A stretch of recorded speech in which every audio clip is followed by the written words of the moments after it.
What's going on? Hey, brother, how you doing? Same shit, different day. Yeah, yeah. World's still a dumpster. World is still a dumpster fire. What are you gonna do? I don't know. Yeah, It's kind of funny. I was we were talking, and today's episode is about working on motorcycles.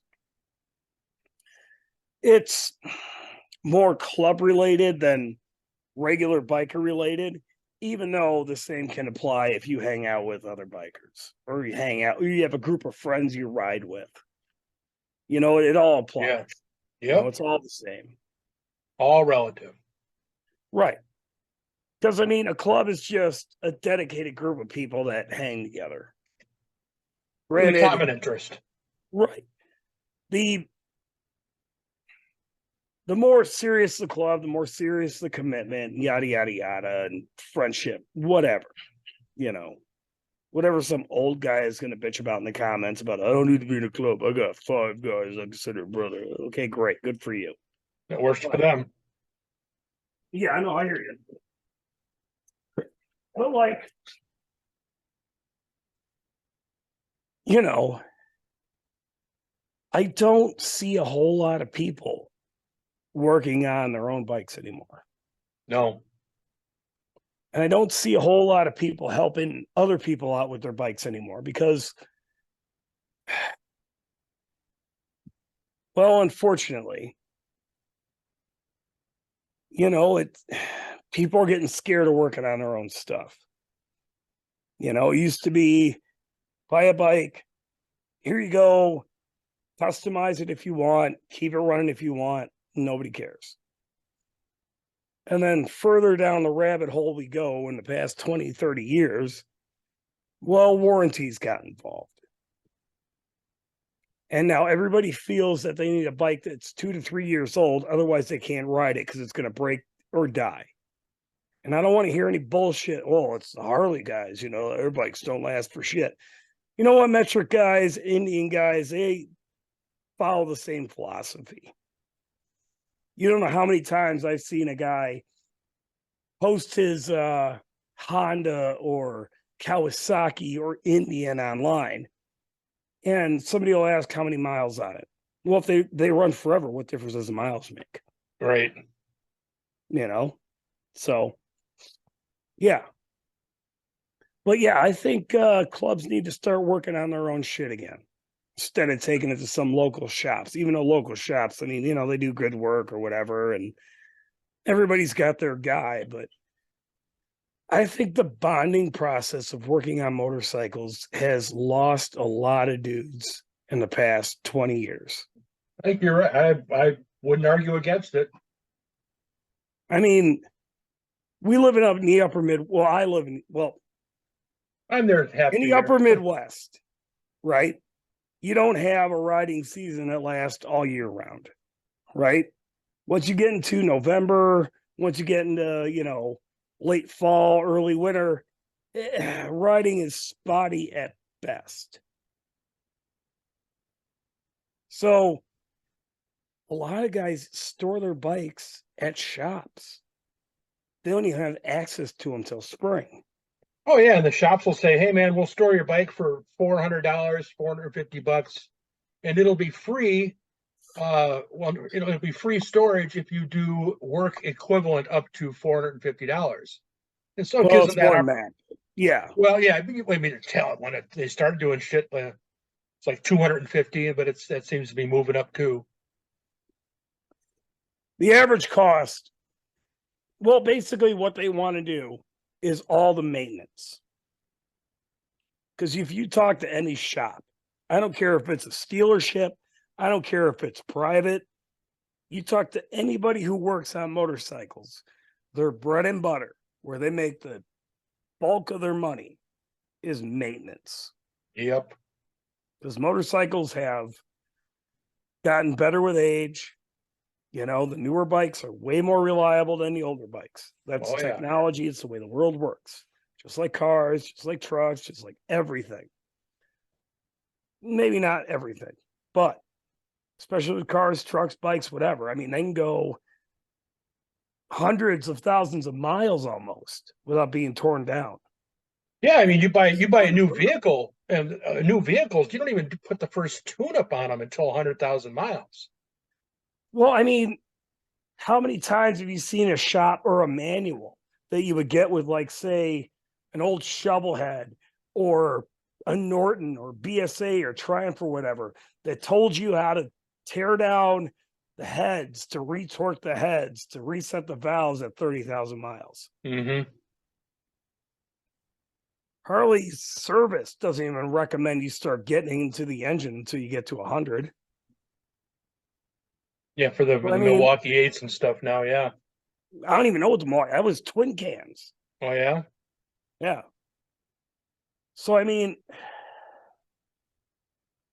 I get it, but especially with Harley Davidsons, the number one thing that makes a Harley different than every other bike on the road is they're the most personalized, customized motorcycles out there.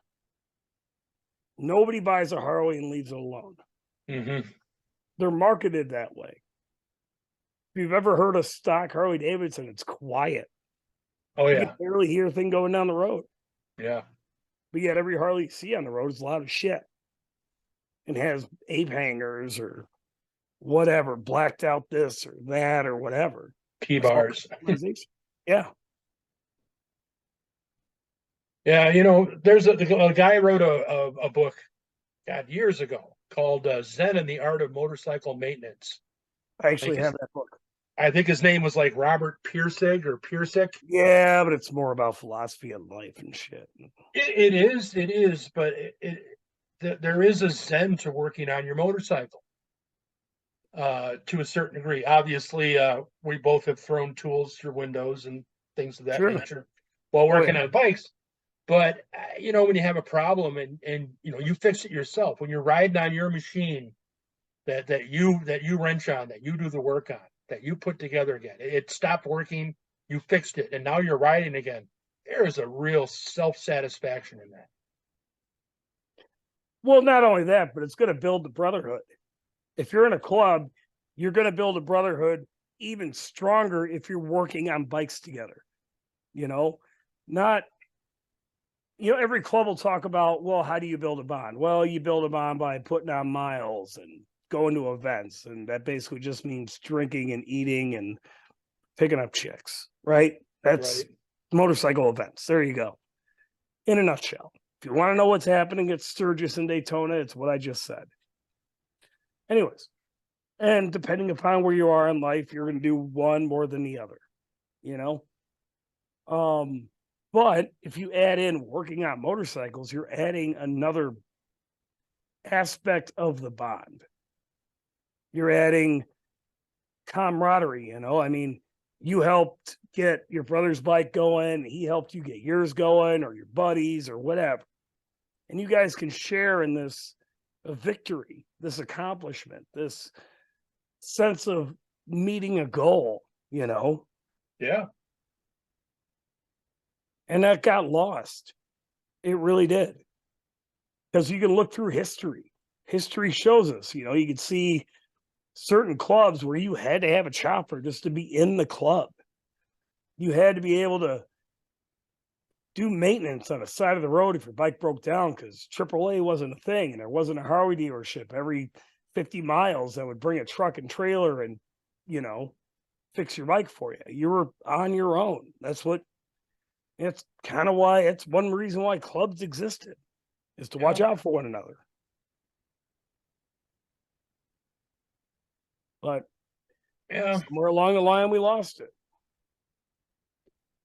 Well, how do you gain it back? Do it. You just do it. You just do it. You just do it. I mean, and that's just it. And everybody's so scared to work on their own bike, and I get it, fuel injection's scary. But I have worked on bikes from the 60s and 70s, 80s, 90s, and 2000s. And I'm going to tell you like this, other than the fuel injection system or carburetor system, if you will, they're pretty much all just nuts and bolts, and they actually are easier to work on.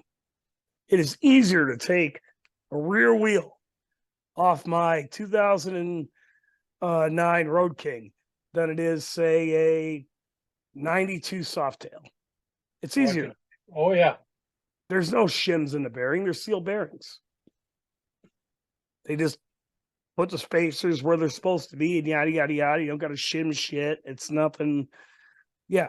How do you adjust it? Well, the bike kind of auto adjusts. You Yeah. torque it down to a certain torque spec and it gets the belt as tight as it's supposed to. As opposed to sitting there with a little fucking piece of wire trying to, oh, okay, well, I got to move the left side a little bit and I got to move the right side a little bit. And I got a long wooden dowel. Yeah. Yeah. I I put got to little measure the fucking how far the chain moves and little lines on it and stuff, you know. right. The victories made it a little easy. Like they kind of improved on that to a certain degree, but there's still adjusting involved. Like if you're going to do adjustment of a rear wheel on a victory, the belt is on the right side instead of a left side like it is on a Harley.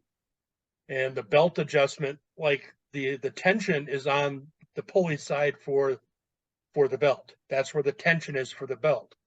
The other side of the axle, the left side of the axle, is actually what has the front and back yaw that will straighten that tire out as long as you have the tension correct. And that'll straighten the tire out so the belt rides accordingly on the pulley. Right. Well, and that's just kind of how all new Harleys are too. They got exciters, little ramps, if you will, on either side. And as long as you can keep them in line, they got little marks on them, you're good to go. Wheels straight. You got the proper tension. There's a little, indicator on the belt guard that says, well, if you can move it up this many slashes, then you're good to go. Yeah, and make sure you do that cold, not hot, folks. But who's working on a hot bike? Well, you never know if you're going to adjust it or something. You're out there on the road and you're going to get ambitious. That's true. But, there is such a thing as having too much tension on a belt. Oh, yeah. Will the bike run right? Yeah, it will, but it's going to put wear and tear on your bearings. It's going to put wear and tear on your crank pins, all that stuff, because it's too tight. Well, not on a Harley, it won't, but. Well, will in a victory. Yeah. It will in a victory. But like you said, there's that. Go ahead. What do you smile? You got a wry smile on your face. Let me hear it. I was going to say, well, Victory took care of that problem themselves, didn't they? They just quit making them. They sure did. They stopped making them in 2018, but a lot of their engineering and aspects, you can find them all now in the Indian motorcycles. Nobody recommends this. But yeah, fucking. Anyways, no, you're gonna be that guy, huh? You're gonna be that guy. No, they're fine. They're fine. Everything's fine with Indians. Fucking great. But Challenger is a road glide knockoff. But yeah, no, I ain't arguing that. My whole point is that no matter what bike you got, if it's a Harley, a Honda, it's a Victory, an Indian, a BMW, a Ducati, Suzuki, whatever. Start working on it. Ask for help. You and your friends fucking work on your bikes together. You and your club brothers work on your bikes together. It makes everybody come together, especially if you're in a climate where you can't ride all year. Because then what are you doing 4, 5, 6 months out of the year?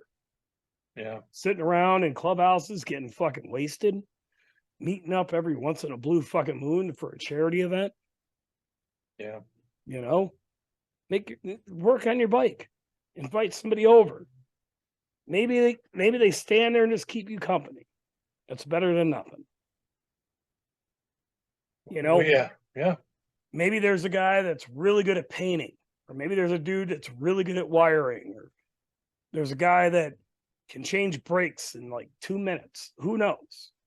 Combined efforts help each other. It builds bonds. Yeah. And let's be honest, men have taken quite the ass kicking in the past 20, 5 years. Every year, men get more and more kicked in the balls. you know, toxic masculinity. Yeah, the pussification of the American male. It's not even the American male, it's every male on planet Earth, other than, well, let me rephrase, every male in the Western Hemisphere. I was going to say, I think it works a little differently in those African tribes, you know? Right. Yeah, they don't know what cancel culture is. Yeah, they don't care. They also don't have enough food to eat, but you know, whatever. Yeah, details, But details. hey, the Taliban, they didn't get woke at all. They still won't let chicks go to school. Just But, saying. you know, it is what it is. Yeah. But, I mean, it's okay to work on stuff. You know, when people make excuses that I can't work on it because I don't understand it, well, then learn how to work on it. God, The information's there. in this day and age, Jesus. I got a phone. I got a computer. Information. There's so many resources out there. You can watch a video of a guy doing it nowadays. We recently had this conversation in a club masked text message. And we had a club brother talk about the library, about how he misses how he used to be able to go to the library and get a book and learn how to do something. It's like, yeah, I get what you're saying.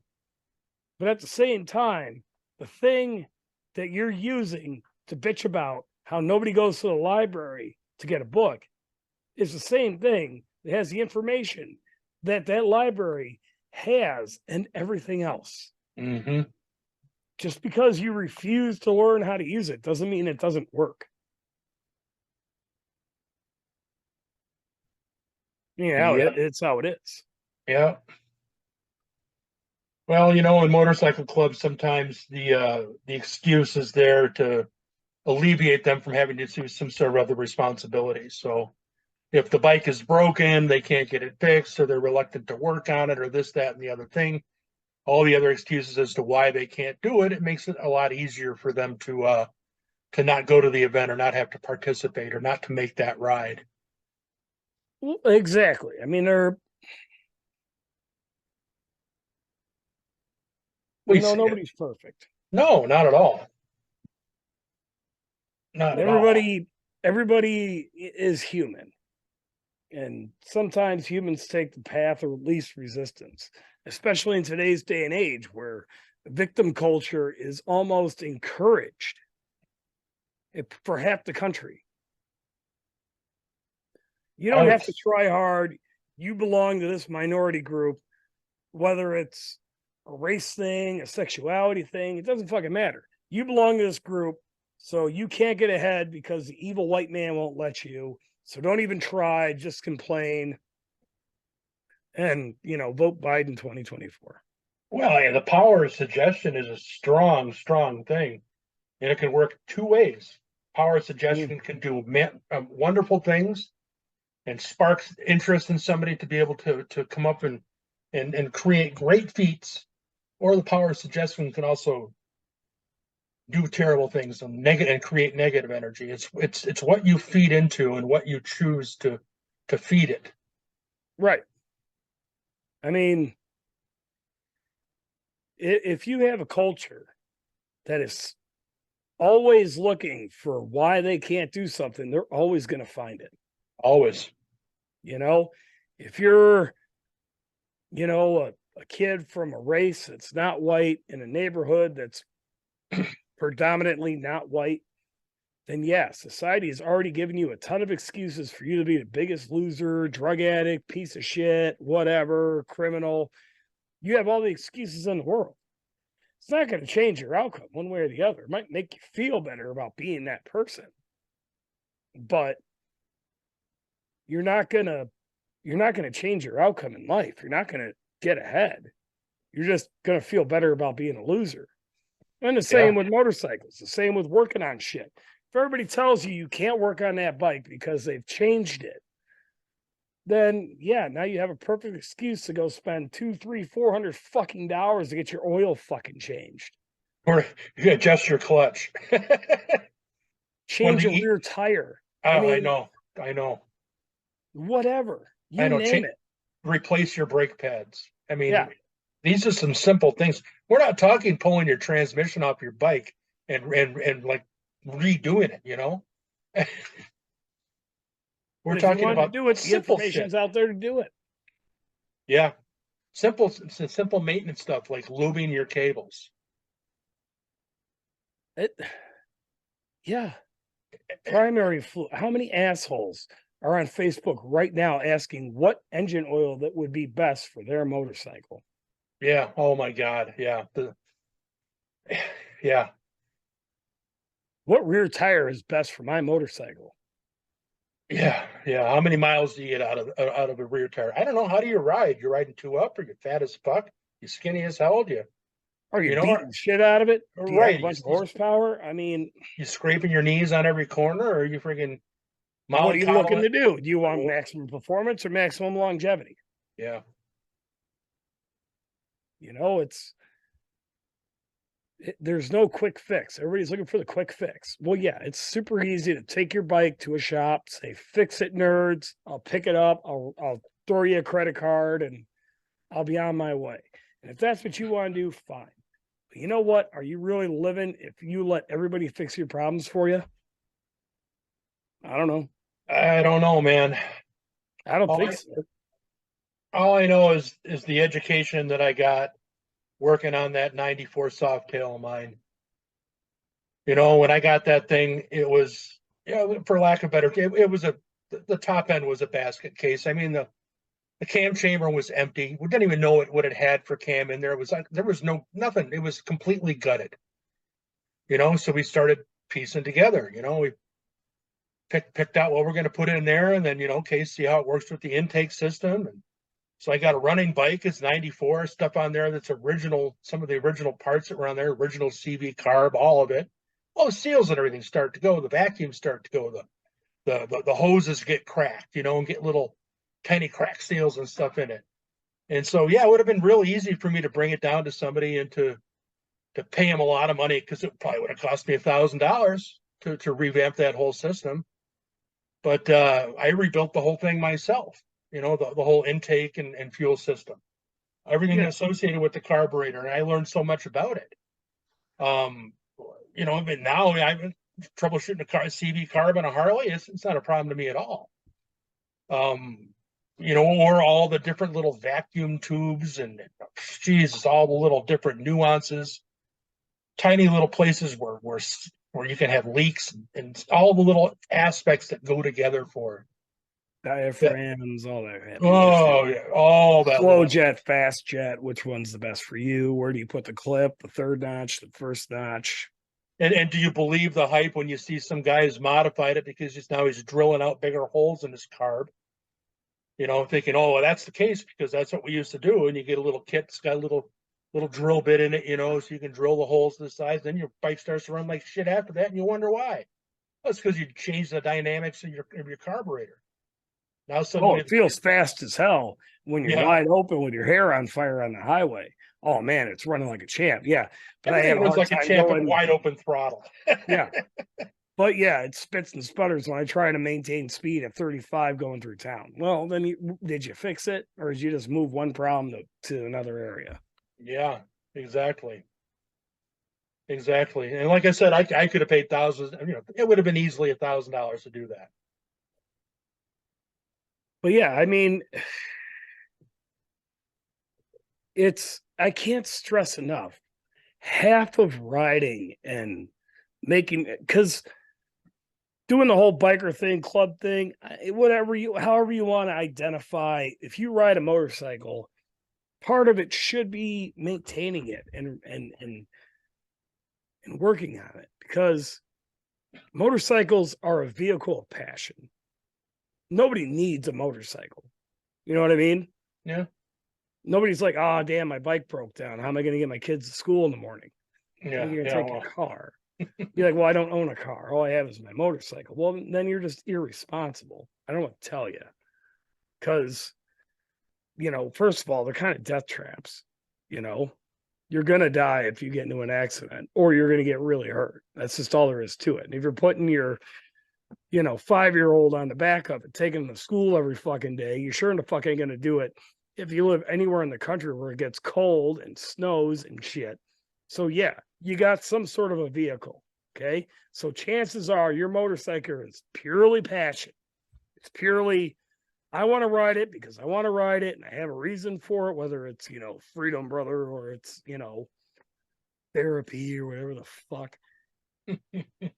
You got a reason for riding a motorcycle. Maybe it's just pure fun. Maybe it's just something you have to do.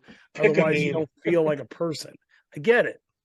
So if you're going to be passionate about this machine that you bought, that you need, you might as well know how it works. And you might as well know how to fix it when it breaks. Because every mechanical object, I don't give a fuck if it's an American Harley Davidson, a Japanese Honda, a fucking European Pasta Rocket, fucking Ducati, Aprilia, whatever.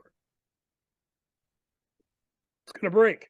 There's going to be a failure point. At some point, all mechanical things break. Mm-hmm. Nothing lasts forever. Nope. Metal fatigues over time. Yep. Yeah, rubber rots. Rubber rots. Rubber wears down. Brake pads, they're consumable objects. Light bulbs go out. Oil goes bad. Yeah, resistors lose their resistance. You name it. Yeah. Everything's got a timeline where the end is zero. Yep. Even the guy riding the motorcycle. Yep. So I say, learn how to work on it, man. Help your friends out.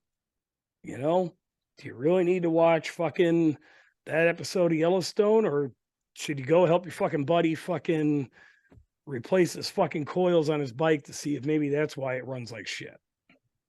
Yeah.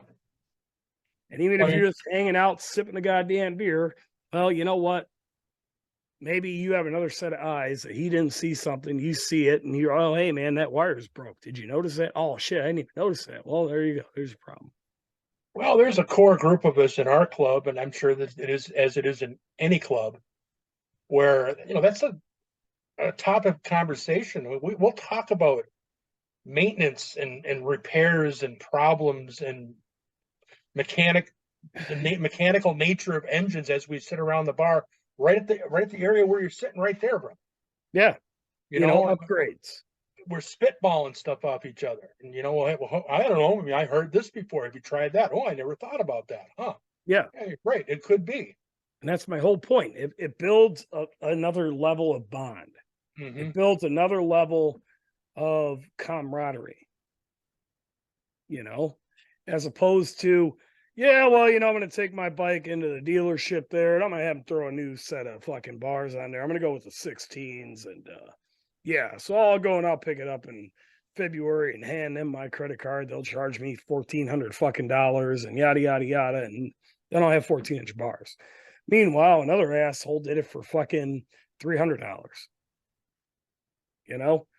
and he had fun and he learned something and he feels a sense of accomplishment because now he's bebopping down the highway with his 14-inch bars that he installed himself. Yep. Yep. Exactly. I mean, how much of a bond can you even have with your motorcycle if you never have seen it torn apart in your garage and had to fucking fight to get it back on the road? It's true. It's just an appliance. You might as well be trying to look cool at the bar with your refrigerator because you have the same amount of effort in owning that as you do your fucking bike. I remember we were prospects for the club, had to make it was a strip poker run.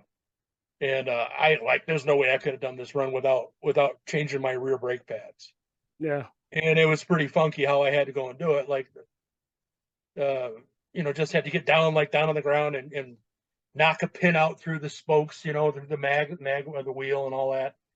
And I literally had 10 minutes to spare where I had to have it done and then leave the house, literally, yeah. I had to remodify my clutch cable lever just so I could make another run because I couldn't get a clutch cable in time and the banjo fucking insert fucking broke. And I'm like, well, fuck, what do? I could throw a bolt in it, but in order to do that, I need to cut this out and cut that out.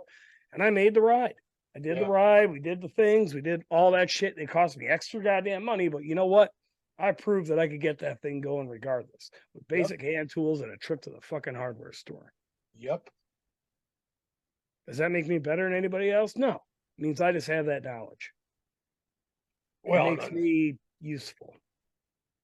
and the more you do it, the more you And the more learn, you know. and the more you know. Yeah. God, if we had a producer, NBC. But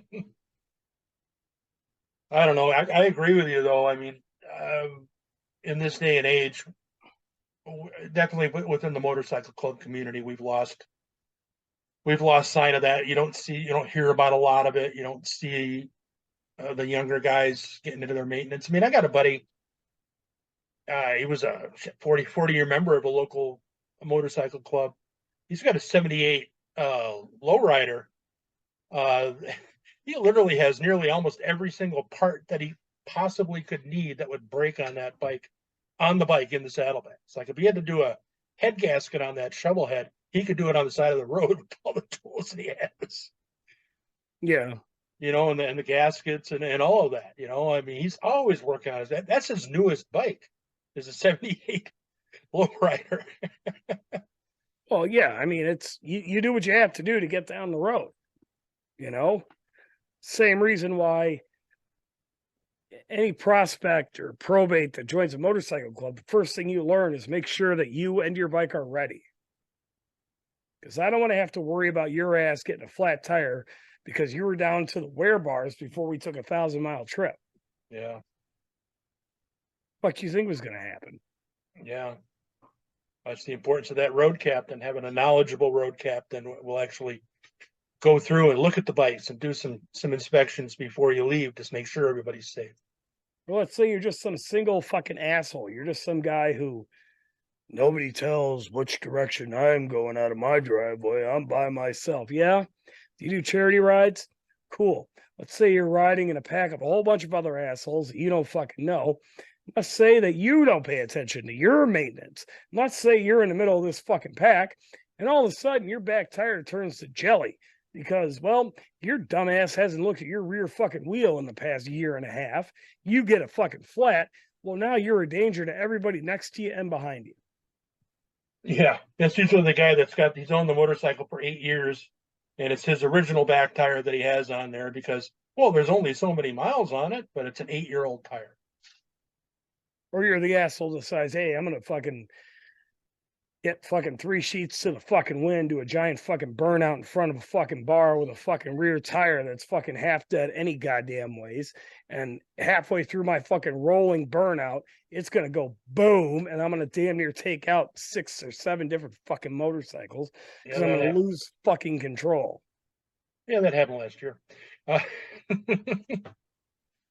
So, yeah, I mean, we've been on those rides. We've had people's parts fly off their bikes and fly past us, for crying out loud.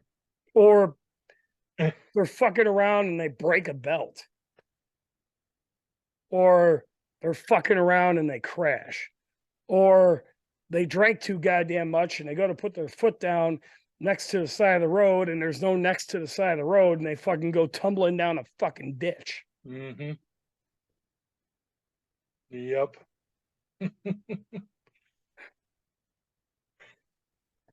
You need to get in a better mood, brother. You're starting to scowl. You were smiling at the beginning of this. Well, it's January in Wisconsin. So Well, that's true. It's been cold and raining / snowing / freezing raining and sleet and for the past few days. So I'm not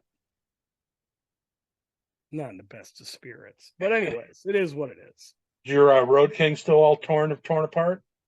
Road King's fine. Oh, that was your that's okay. Okay, gotcha. Yeah, nothing's torn apart. That was some pictures of your the Club Brothers soft tail. Oh no. I was just proving a point that, don't pound your chest too hard because you're replacing your fucking bars. Because I've replaced 80% of the nuts and bolts on my bike. How many times have you changed your head gaskets and redone the top end on that Road King since you've had it? 5, 6? 3 or 4. 3 or 4? Easily 3 or 4, yeah.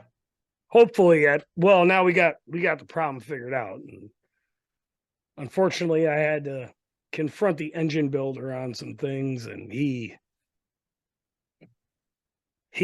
confessed there was some sins involved. So Gotcha. Well, there you go. I'm like, oh, well, that's information I could have fucking used 2 years ago.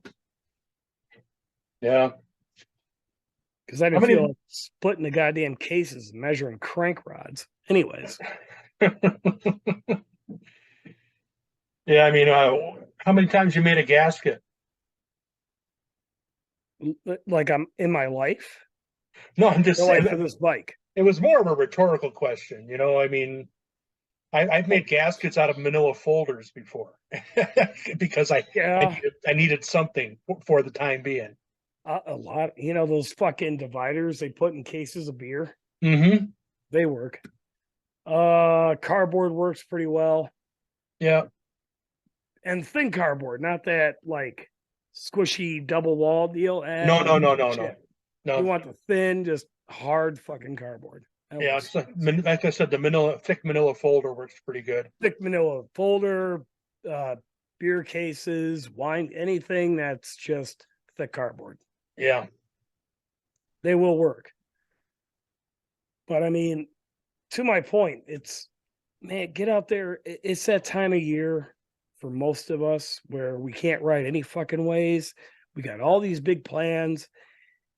I mean, why pay a shop $120, $150 an hour to work on your shit when you can do it yourself and get your friends involved? It's an activity. You can bond over some shit.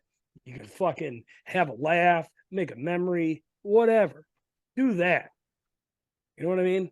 Throw a pair of fucking balls, fucking turn a goddamn wrench. Well, but if you're not comfortable with it, you're old or you're fucking not mechanically inclined or whatever the fuck excuse you want to have, well, just know that that's an excuse. You can cure it, but to you whether or not to do it. The only way to do it is to do it. Just get in there and rip it apart and do it. Went to West Virginia, picked up a fucking scoot. I was told that the trailer I was using was not good enough for that thing. I'd be lucky to get back. Well, I did it.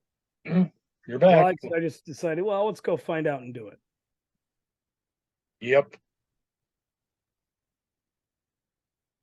Sometimes people don't, they're not willing to take a chance. Well, people are here. So let's sign off. You got people? Okay. Yep. Oh, no worries, man. All right. Well, now I was going to say, sounds good, man. Thanks for anybody who's still listening at this point in time. Yep. Fix your shit, ride your bike. They're dangerous. Have a good day. Bye. What